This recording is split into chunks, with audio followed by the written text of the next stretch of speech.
Hello, critics, non-critics, and friends. Welcome to the Film Optix podcast, where we take a glance into comic book movies, blockbusters, indie films, and everything in between.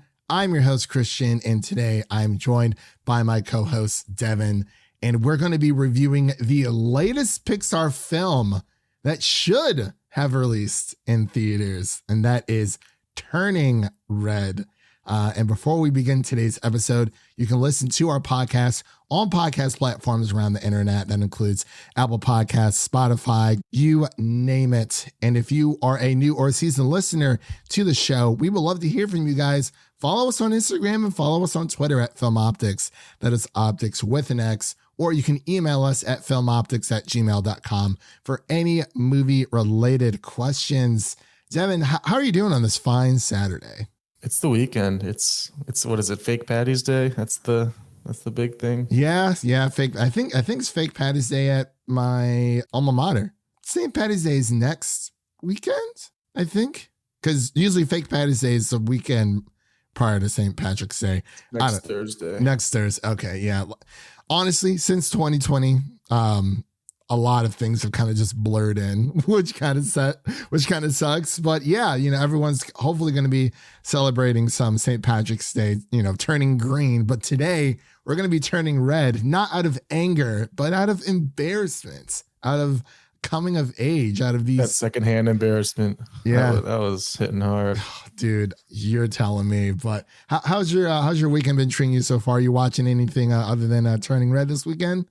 I've been on a Sebastian Stan kick as of late. I finished up Pam and Tommy last night. Pretty entertaining. And also I watched his new horror movie, Fresh.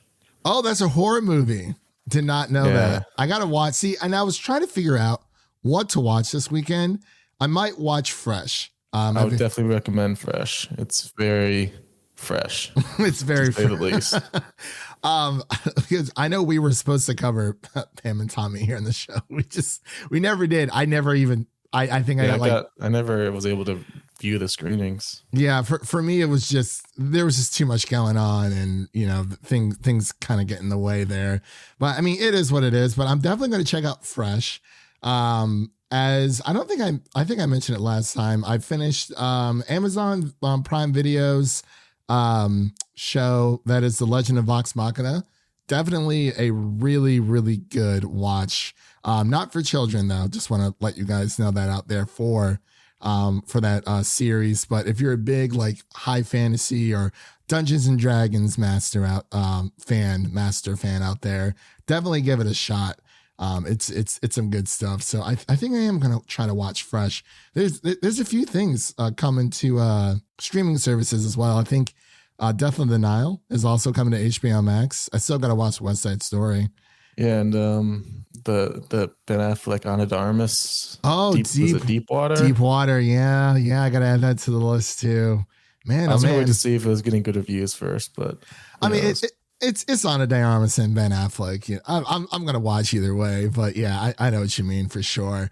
What, Devin? Are you ready to take a trip to Toronto? Have some fun? Yeah, never been. No, I've never been either. I would absolutely love to go. Going to Canada has been on my bucket list for years. I was close once, but unfortunately, I was on the Niagara Falls, USA side. So that's like the closest. I saw Canada. I saw it there. Looked very beautiful. That amazing skyline they have over there. But as we mentioned before, we're going to be covering our Turning Red review here. This is Pixar's latest film that has hit Disney Plus, so it is out there for everyone to see. So we're going to be right back after this introduction to Pixar's Turning Red.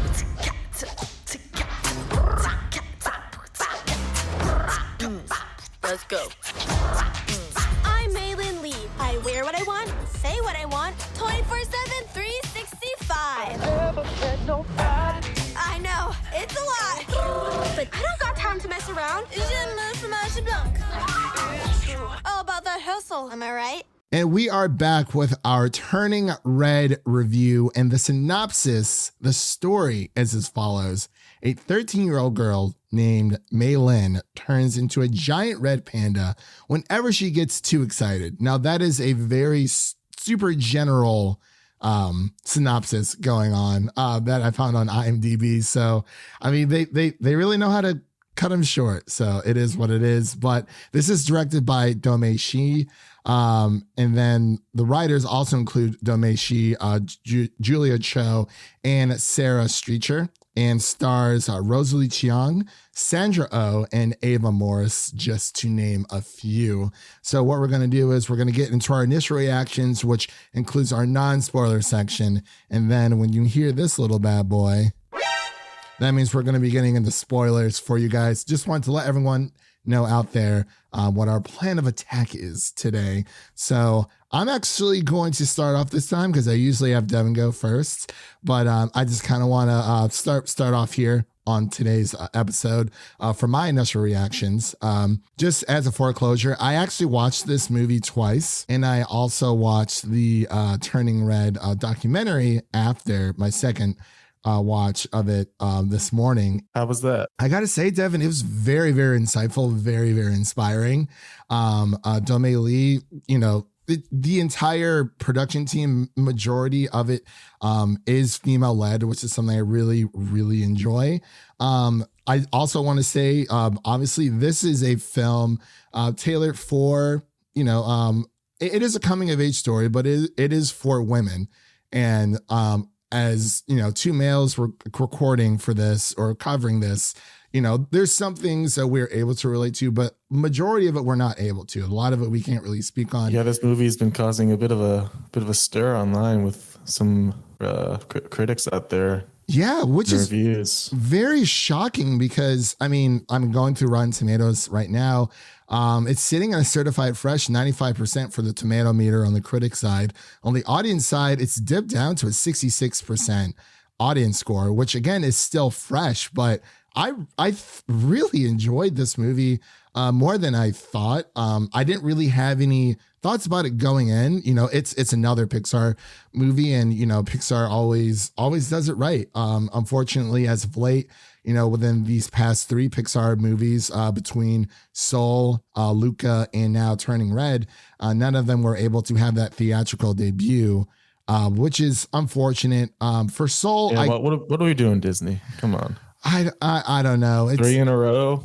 Well, Soul, I will give them a pass because it was the pandemic. Like, we were in the heat of it. So it's kind of like Disney's quote unquote gift. But for Luca and for Turning Red, both of these movies should have been on the silver screen, to be completely honest, just because I really enjoyed the direction and the vulnerability of Domee Lee's life essentially being brought to life on screen, as well as a few of the other production members, of having this overbearing mother, being of Chinese Canadian, moving to the new world and trying to please your parents as much as you can, and because they are the ones who gave you life, they are your entire world.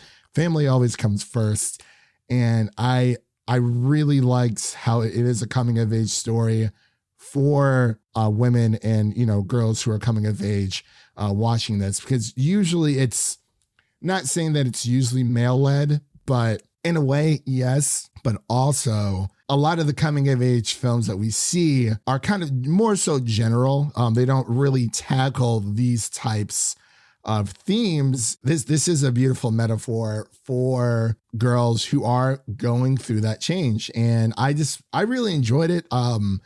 I can't say it's my favorite Pixar movie, but I definitely think after seeing it twice, this actually does rank number 2 for me. As much as I loved like Luca and Soul, out of the 3 that we've gotten, I think this is the best one that we've had. It's different. It doesn't have that standard aesthetic that you would get from a Pixar film. Like, obviously it looks amazing, but the art style that they chose for the characters, how Meilin looks as a 13-year-old girl, you can really show that they paid attention to detail, and a lot of their own life experiences are right here on the screen. And also, if this is not the best animated, like just heavily animated or anime, I should say, the most heavily anime inspired Pixar film we've had to date. And I actually have a little bit of a fun fact here, Devin. Turning Red's director, Domee Shi, her 5 favorite films. Are you ready for this? Because she is a big Hayao Miyazaki fan. So number 1 is Spirited Away, Lion King, Mean Girls, Shaun of the Dead, and Shaolin Soccer. I think that is a very, very nice top 5 films to have for sure. But you can definitely see the Japanese anime aesthetics that have gone through with this film, and it works. I mean, I didn't expect it to be there, and you see little drops of it throughout the entire film.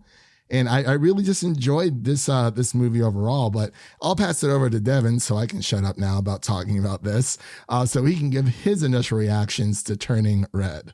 Yeah, I definitely enjoyed it overall. I mean, I feel like there's been a few critics out there that have been complaining about like not being able to relate to this character or this story. That just feels pretty narrow-minded. Like you just don't have much nuance in your review if that's what your end result is for a review. Like obviously we're not females. We never have been a 13-year-old girl going through puberty, but it's easy to see who that story is for and who that could help. Like, yeah.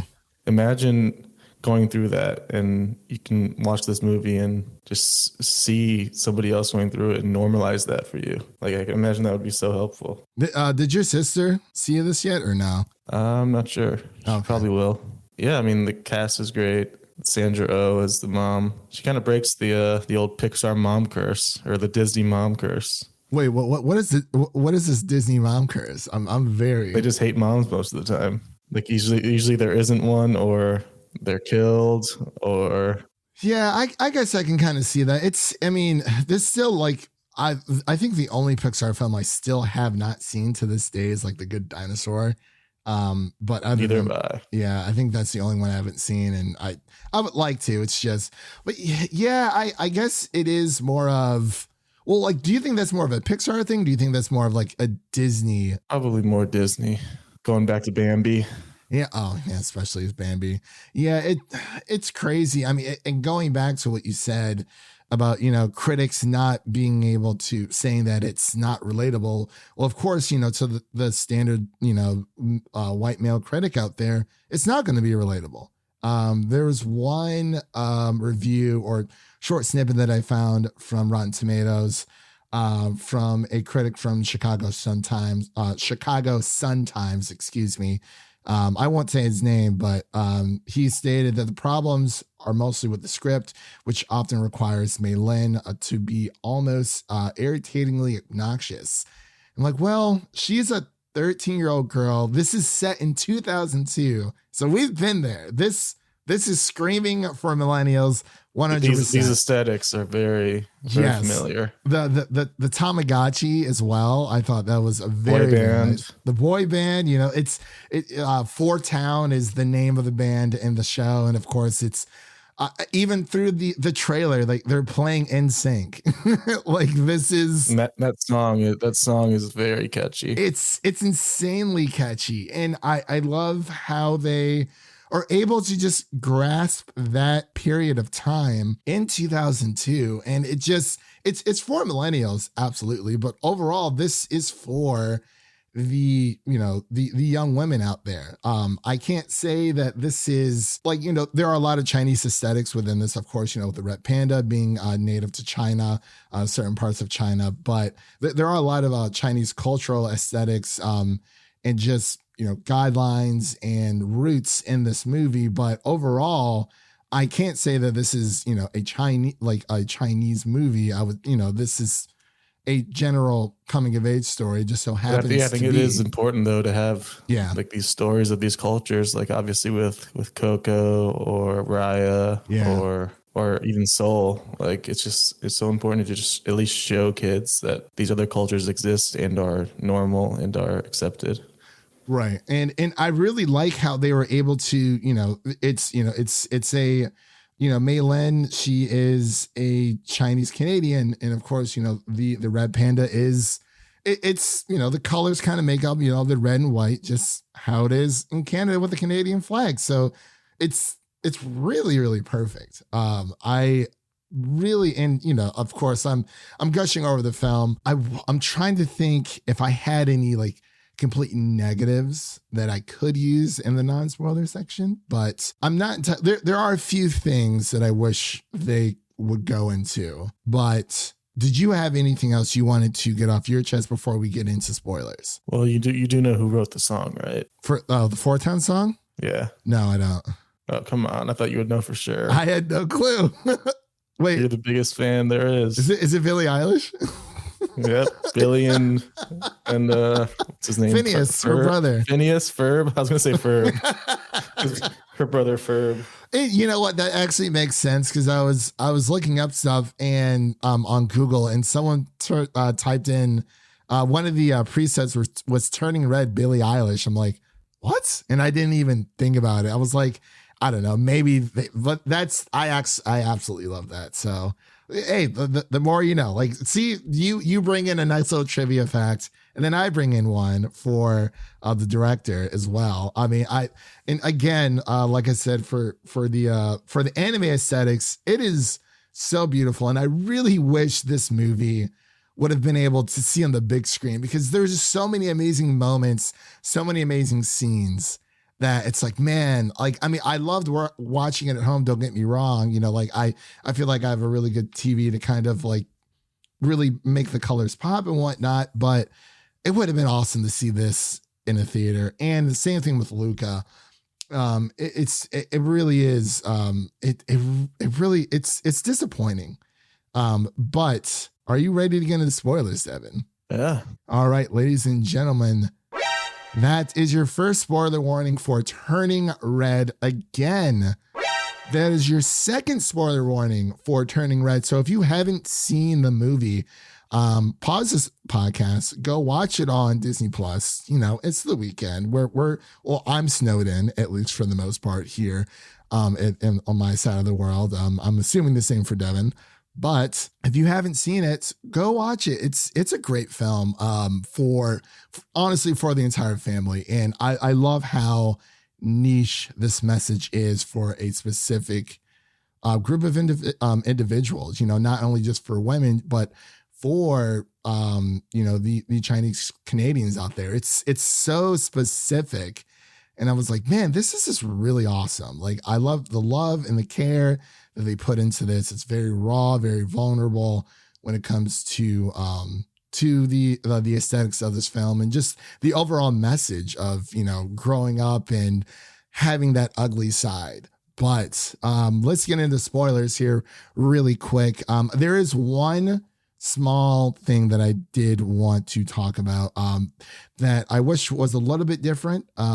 It is towards when we see Meilin's mother, and we kind of learn about it's almost as if, Meilin's mother, we learn about the red panda, of course, and, it runs in the females of their family. But when it comes to the discourse or the disagreements between Meilin's mother and her grandmother, I wish we would have gotten a little bit more of the flashbacks with that, because of course, as we know, as we learn within the movie itself, that Meilin's mother, her spirit of the red panda that's in her little pendant, apparently hers was huge, like kaiju, like Godzilla big. And I was like, wow. And I love.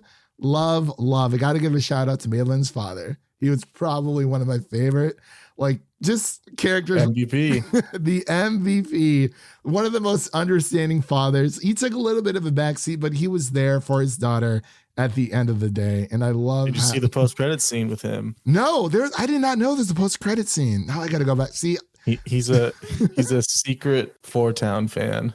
Is he real? What's her name? Now I got to go back and watch it. I'm glad you told me that, because that is actually really, really funny. But just a big shout out to Meilin's father, because he was one of the biggest MVPs of this entire movie. But going back to my one negative, or my one con about the movie, I really wish we would have seen, like, I wish the flashback or the discourse between Meilin's mother and grandmother would have been fleshed out just a little bit more. I wish we would have seen what have actually happened. Like we were told what happened. We see, the scar on Meilin's grandmother's face. That is probably the only major negative I have to say about the movie. But I wanted to pass it over to Devin so he can give his spoiler thoughts, or if there's anything he wanted to talk about that didn't work for him. Yeah, I guess my major only complaint would be about Meilin's mom, Ming. She's a very complex character in that you can tell that she just wants the best for her daughter, but at the same time, she is just very overbearing and just does way too much and just embarrasses me and you watching in a different dimension. Oh my gosh. That was so hard to watch when she walked into that Daisy Mart. Like, talk about an overbearing parent. And I feel like everyone out there knows at least one person from their childhood who had that type of parent that was just completely overbearing. Yeah. You like that worker's name? Yes, I did. The worker at the Daisy Mart. When you have the name Devin with an O, you're automatically trouble. Devon. That's a bad omen right there. I mean, spoiler warning, everyone out there. Devin is in Turning Red. He did a fantastic job with the role. I love the hat I was wearing. The bucket hat. Bucket hats are back in style now. They are. 20 years later. Same thing with like tracksuits after Squid Game. Yeah. It is crazy. But yeah, since I've seen it twice, I chuckled every single time. It's, the 13-year-old girls crushing on, their local town boy, they're going through all these hormones, and it really is like, I mean, obviously again, like we're not women, but I've seen it like with my sister and just other girls like growing up. It's like, oh, like what do you see in him and whatever. And it's like, hey, everyone has their secret crushes, they're crushing on the boy bands. It's early 2002, I think March, May, around that time. And it really is. I love how they're able to just gush over, like the only thing that matters to these girls is going to this Four Town concert. Yeah, it sounds very familiar having a younger sister. I'm sure you can oblige. Yeah, it's so One Direction, 1D, 4T. One Direction, Jonas Brothers. Oh my God. What was another? There was another one from Nickelodeon, Big Time Rush. I think. Oh, yeah. Yeah, man. It's like the only thing that matters to them in the world.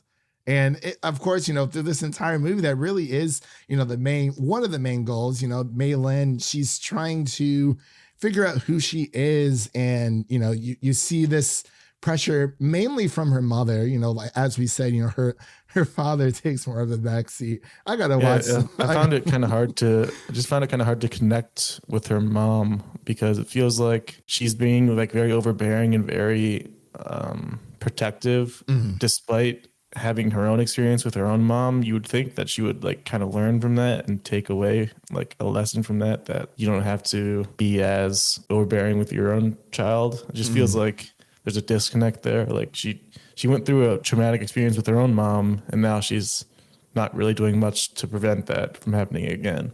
I wonder if that stems from the Geico commercials where we help people not become like their parents. I feel like, and even indirectly, and it probably came off as that way. Obviously, her knowing this big secret about their family and the spirit of the red panda and what that meant. I guess it is one of those things where you kind of just you realize that like you become your parents without trying to. And it's kind of like the bully effect. The bully always has a bully, like they said in the Adam Project, where it kind of just snowballs, I think, indirectly for into Meilin. Obviously she wanted nothing but the best for her daughter, but I think that somewhere along the way she took a wrong turn, and it's kind of just that those family traits rubbing off from her mother. And of course, we see that she wasn't the only. Meilin's mother wasn't an only child. She had four other sisters. Wow, that is a lot. That is Whew, that's a lot.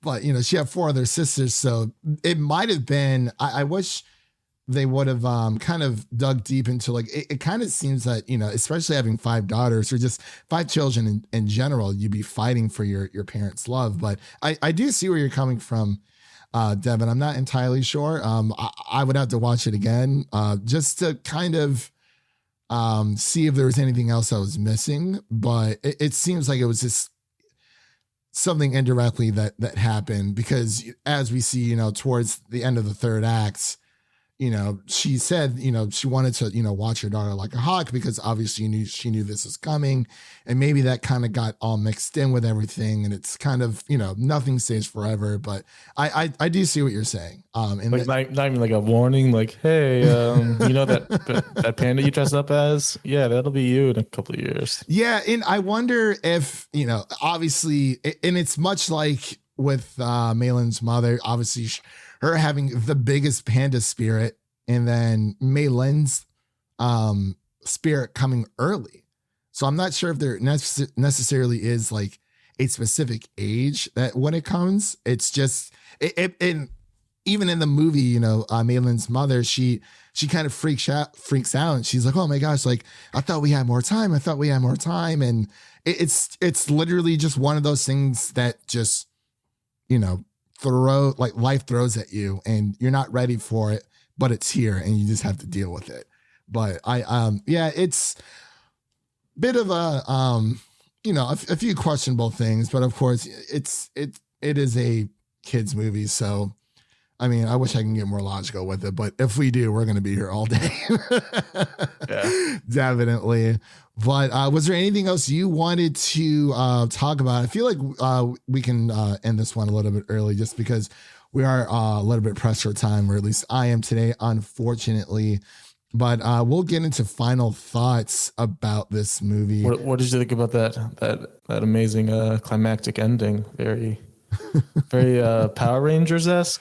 Oh, okay. This is what I'm talking about. The anime love is here. Not even with the action scenes, but that food scene with Meilin's father. I haven't seen that type. Like, I've never seen, or not never seen. It's been a while since I've seen like animated food that looks that good since like Spirited Away or even Howl's Moving Castle. Oh my gosh. The food looked amazing. I was like, I want a piece of that dish. Like, she was drooling. Now. I was drooling. I was drooling for sure. I like how the Four Town boys came in and saved the day. Did not expect that. Oh, for sure. And it's, putting, the whole the Red Sun experience. But really quick, going back to the anime experience, I'm telling the entire third act is a Pixar Japanese anime like fest. It was amazing. Like of course, it had the Power Rangers vibes in there, but man, oh man, I was like, when I was watching it the first time, I'm like, this is amazing. And I loved it even more the second time that I watched it, because they talk about, or at least the director, Domee Shi, she talks about, her love for Japanese anime. A lot of the producers and the people on the cast and crew, their love for it, and it's all there. And I never thought we would ever see this in a Pixar movie whatsoever, and I love it. Yeah, it's like they went beyond just the metaphor of it being about puberty. They actually talked about like, I'm gonna bring pads to school because I think you're going through something. They get pretty direct with it. Meilin's mother, that poor security guard, every single time. He was like, please, Mrs. Lee, you have to leave the premises. Like, my gosh, overbearing as, I don't know what, Devin. I felt so bad for Meilin, like, countless times. But like, that's how parents are sometimes, they're overbearing, and especially during that age where, Meilin's mother thought that she was going through, actual puberty, where it was, in a way, but a different type of a more kid-friendly version of puberty. But it really is I think this is one of Pixar's best movies in a really long time. Of course, always makes you cry. Meilin's father, bringing in, the little camera and asking, "Oh, like, is this you?" Like, he's just so like quiet and reserved. And I absolutely loved how his parenting style, he was just very, He's chill. he's true to himself. He knows who he is. Shout out to Meilin's father, for sure. But let's get into final thoughts and scores here. I'll pass over to Devin. Also give out your score, and I'll do mine, and I'll close this out here. Yeah, as far as score goes, I don't really remember what score I gave Luca, but it's definitely a similar spot amongst my Pixar film enjoyment. Somewhere in the middle there, I believe this one and Luca will be next to each other. I'm gonna give this one like a solid 81. Like, there are definitely a couple issues with the story here and there, but obviously it's Pixar, so it looks amazing throughout the entire movie. Obviously, it's stunning to look at, and these characters are very enjoyable. Like, the first 5 minutes you get with Meilin, you just see how bubbly and entertaining she is, and you just learn to love her as a character, and that's what helps the story. She's not afraid to be who she is. Yeah, for sure. For me, on Letterboxd, I think I posted it on our Instagram already, but I give it a 4 out of 5 stars, which would probably equivalent to like a 90 out of 100. I really, really did enjoy this movie. Even rewatching this morning was not a plan of mine. I was just trying to figure out, what I could kind of watch throughout the morning to kind of, ease into the day before I got my actual day started. And I was like, man, I want to watch Turning Red again. And, I just wanted to enjoy it because, man, oh man, it's like I said, I can confidently say that this is probably my second favorite Pixar film. Coco still remains number one. It's going to be hard to beat Coco, but this one is definitely a close second. I really enjoy how Domee Shi and the rest of the cast and crew was able to put, the adolescent life of being a Chinese Canadian on screen. It's very raw, very vulnerable. And I love the art style of just everything, not even just the anime-esque styles, but this, like I said before, the aesthetics here is not your typical Pixar aesthetics, but it's a very, very welcomed one. It is Pixar, but it feels different. And I think that is something Pixar has been missing for a while. A lot of their previous films for a while, they just felt a little bit samey. But, I really wish that there are just so many scenes in this movie that would have shined brightly in theaters, especially in the third act. And I really hope that Pixar's next project really gets a theatrical release that it deserves, for sure. Because I don't know. I'm rooting for Pixar. They've always been a top-notch studio, and I feel like Disney should start treating them as such again, because it's a good movie, man. I would recommend this to anyone, any young lady out there who is, hitting around that age, whatnot, and, watching it with parents and what have you. But overall, a job well done by the whole cast and crew. The director's vision really showed here. It's a very, very personal movie, and definitely one of my favorite animated movies of the year thus far. I think my only animated so far that we've seen. We don't get a lot of animated movies anymore, which kind of blows. But this one was, it wasn't really on my radar at first, but I'm glad that it is. So that pretty much concludes our review of Turning Red, Pixar's latest film. Again, you can watch it on Disney Plus.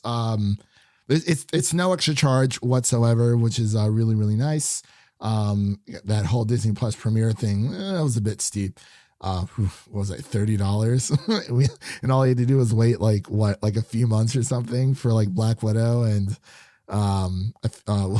Mulan to hit Disney Plus. But it is on Disney Plus free of charge, so definitely watch it with the family. It's a great time. And again, if you're millennials like me or Devin, like us, excuse me, you're definitely going to love it 100%, especially if you live in Canada. Canadian pride.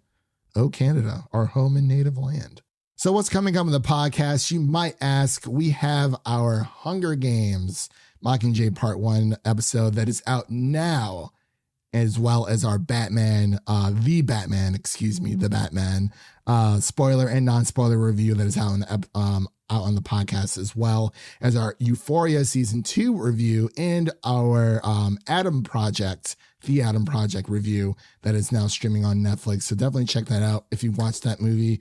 And coming up on the podcast, man, oh man, Moon Knight's coming towards the end of March. I believe we have A24's latest horror movie, which is titled X, that's coming out next weekend. And a few other twists and turns.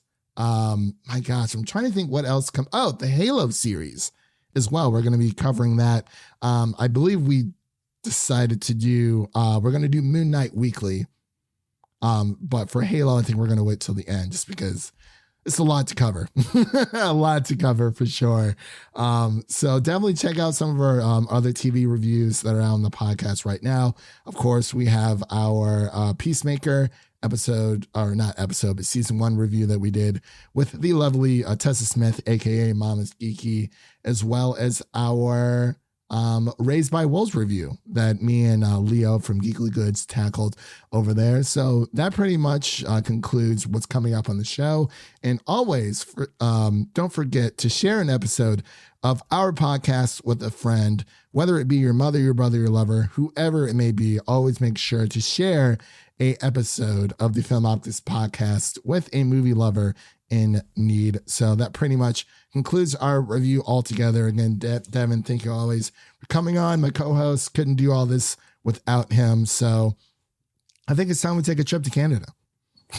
Toronto, here we come. All right, ladies and gentlemen, we hope you guys have a great week. And that's a wrap for today, everyone. Thank you all for listening. And if you enjoy the show, leave us a 5-star rating and review on Apple Podcasts and Spotify. And follow us on Twitter and Instagram to stay in the know. That was Devin. My name is Christian. We'll see you guys in Toronto. Peace.